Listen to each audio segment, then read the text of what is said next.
Fiskistofa hefur til rannsóknar stórfellt kvótasvindli á fiskvinnslufyrirtæki á Norðurlandi. Fyrir liggur vitnisburður að fyrirtækið hafi landað framhjá vigt að minnstakosti 1000 tonn þorski á ári í 6 ár. Með þessu hefur verið skotið undan verðmætum upp á vel yfir ½ milljarð króna. Kristinn Hrafnsson.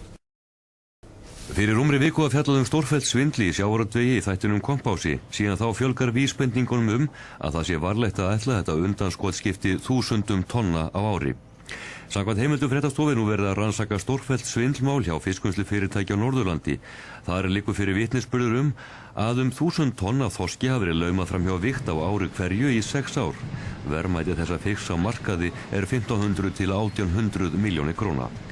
Þórður Ásgeirsson fiskistofustjóri staðfestir að það séu nokkuð stór mál til rannsóknar en vill ekki ræða einstök mál eða staðfesta tölur í þessu sambandi. Hann telur að til greina komið að vísa þessum málum til efnahagsbrotadeildar ríkislögreglustjóra til rannsóknar.